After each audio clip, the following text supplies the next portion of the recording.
Hello friends, welcome to my channel. आज मैं discuss करूंगा motion of two bodies connected by a string and lying on rough incline plane. ठीक है friends, ये बहुत ही important है। ये डायरेक्टली यूनिवर्सिटी एग्जामिनेशन में पूछे जाते हैं और इसी के बिहाफ पे न्यूमेरिकल भी आता है ना। सबसे पहले हम लोग यहाँ पे क्या देख रहे हैं, डायग्राम देख रहे हैं। यहाँ एक हमारा ब्लॉक है ए, दूसरा ब्लॉक हमारा बी है। इसका मास क्या है, m1 है। इसका मास क्या है, m2 है। ठीक है, अब हमें कैलकुलेट क्या करना है कि अगर ये बॉडी ए एक्सेलरेशन से अगर नीचे आता है तो हमारा ये जो बॉडी है ए एक्सेलरेशन से आगे इस तरफ एक्सेलरेट करेगा और ये जो इंक्लाइन जो प्लेन है रफ इंक्लाइन प्लेन है, तो फ्रिक्शनल फोर्स भी एक्ट होगा इस पे। अब यहां पे देखिए कि इसका बॉडी का जो वेट हुआ नीचे की तरफ लगेगा m1 इंटू जी। यहां पे बॉडी जो वेट लगेगा यहां पे क्या लगेगा, m2 इंटू जी लगेगा। ठीक है, एंगल ये क्या है, अल्फा है, ये एंगल बीटा दिया हुआ है। अगर यहां से हम लोग बात करते हैं फोर्स जब रिजॉल्व करेंगे तो यहां पे क्या होगा, नॉर्मल रिएक्शन आर लगेगा। यहां पे एंगल जब सॉल्व करेंगे तो ये एंगल कितना हो जाएगा, alpha m1 g cos alpha, और ये क्या हो जाएगा m1 जी sin अल्फा। इसी तरीके से जब हम इधर सॉल्व करेंगे तो क्या हो जाएगा, ये नॉर्मल रिएक्शन आर लगेगा, नीचे की तरफ लगेगा m2 जी cos बीटा, और ठीक है इधर क्या लगेगा m2 जी sin बीटा। फ्रिक्शनल फोर्स इसके इस तरफ एक्ट करेगा, जो नीचे की तरफ आएगा तो इसके उल्टे डायरेक्शन में, अपोजिट डायरेक्शन में क्या होगा, फ्रिक्शनल फोर्स एक्ट करेगा। अगर ये बॉडी इस तरफ एक्सेलरेट कर रहा है तो ये फ्रिक्शनल फोर्स किधर लगेगा, यहां पे लगेगा। फ्रिक्शनल फोर्स किसके इक्विवेलेंट लगेगा, तो जो फ्रिक्शनल फोर्स लगेगा F1 में एज्यूम कर लिया μ1 into r, मैंने मान लिया ये लगेगा इस तरफ लगेगा। इस तरफ फ्रिक्शनल फोर्स कितना लगेगा, अगर मैं बात करूं F2 इंटू कितना लगेगा, μ2 इंटू r, यहां पे फ्रिक्शनल फोर्स ये लगेगा। अगर हमें क्या करना है इसमें कि कितना एक्सेलरेशन से ये बॉडी इस तरफ एक्सेलरेट करेगा और इस रोड के अंदर टेंशन कितना का लगेगा, हमें ये दोनों कैलकुलेट करना है। आइए हम लोग कैलकुलेट करते हैं, बहुत ही सिंपल है। अब देखिए यहाँ पे according to Newton second law of motion, इसके आधार पर हम लोग यहाँ पे सॉल्व कर रहे हैं। तो देखिए यहां से क्या आ जाएगा equation, m1 g sin alpha minus tension लगेगा t माइनस f1 ले लेते हैं इजिकल टू क्या लगेगा, मास इंटू एक्सेलरेशन, मास इंटू एक्सेलरेशन। अब इसको आगे सॉल्व कीजिए, m1 g sin alpha minus t minus f1 क्या लिख सकते हैं, v1 इंटू r किसके इक्विवेलेंट यहां पे है, m1 जी cos अल्फा, तो m1 g cos alpha is equal to mass into acceleration.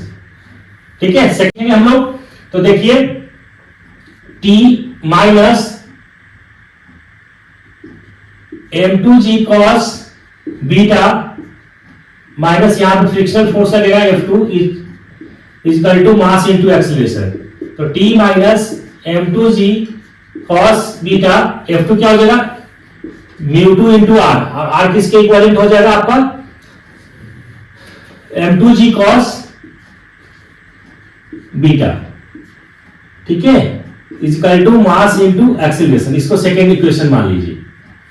अब इसको आप सॉल्व करिए तो यहां से क्या हो जाएगा, इसको और इस इक्वेशन को आप सॉल्व करिए तो यहां से t से क्या हो जाएगा, t कैंसिल आउट हो जाएगा, तो यहां से क्या रिलेशन आ जाएगा, m1 g sin alpha minus μ1 m1 g cos alpha minus m2 g cos beta minus m2 into m2 g cos beta is equal to m1 plus m2 into a आ जाएगा। तो यहां से एक्सेलरेशन का value क्या आ जाएगा, m1 g sin alpha minus μ1 m1 g cos alpha minus m2 g cos beta minus μ2 into m2 g cos beta divided by m1 plus m2। ये रिलेशन आ गया, किसमें आ गया, इसमें आ गया, या इसको आप ऐसा भी लिख सकते हैं, यहां पे जी को आप कॉमन भी ले सकते हैं।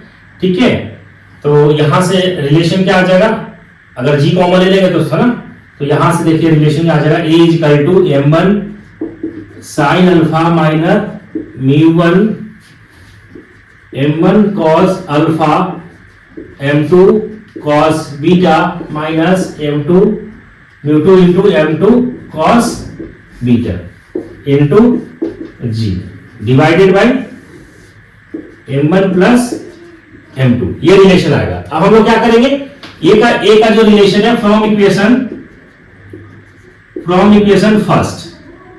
फर्स्ट वाले इक्वेशन में रखिए, तो यहां से देखिए क्या आ जाएगा, t is equal to m1g sine alpha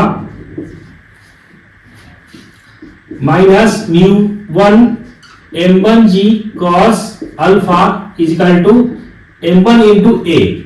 ठीक है, और ए के प्लेस पे आपको क्या रखना है, ये वाला वैल्यू आपको पुट करना है ए के प्लेस पे, m1 sine alpha mu m1 cos alpha minus m2 cos beta minus mu into m2 cos beta. ठीक है,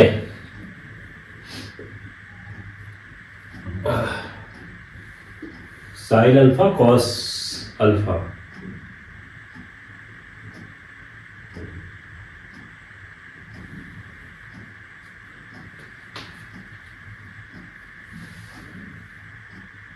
यहां पे आप एक चीज और देखिए friends, t minus m2g sign beta आएगा, ये देखिए यहाँ पे साइन आएगा, आप थोड़ा चेक कर लीजिए इसको, जो आप सॉल्व करेंगे इसको, तो यहां से क्या आ जाएगा, m1g साइन अल्फा म्यू 1 है ना, तो m2g साइन ये बीटा आ जाएगा, है ना, कॉस के प्लेस पे क्या आ जाएगा, साइन आ जाएगा, यहाँ पे ये साइन आ जाएगा। ठीक है, तो यहां पे भी आपका क्या आ जाएगा, साइन आएगा, डिवाइडेड बाय क्या आ जाएगा, यहां से m1 प्लस m2 इंटू जी। ठीक है, अगेन अगर इसको आप आगे सॉल्व करेंगे फाइनल, तो आपको रिलेशन आ जाएगा, यहां से मैं आपको लिख देता हूं, फाइनल जब आप सॉल्व करेंगे तो m1 m2 divided by m1 plus m2 sine alpha minus plus में आ जाएगा sine alpha plus sine beta minus mu cos alpha plus mu into cos beta into g. ये रिलेशन आ जाएगा, आपको जब इसको सॉल्व करेंगे तो ये रिलेशन आएगा, ये आ जाएगा किसका, टी का। अगर एग्जामिनेशन में न्यूमेरिकल पूछता तो डायरेक्ट आप क्या करेंगे, एक्सेलरेशन का वैल्यू और टेंशन का फॉर्मूला आप पुट करके और इसको सॉल्व कर लेना है। आई होप फ्रेंड्स ये समझ में आ गया है। चैनल में पहली बार आए तो चैनल को सब्सक्राइब कर ले, नोटिफिकेशन को ऑन कर ले। Thank you.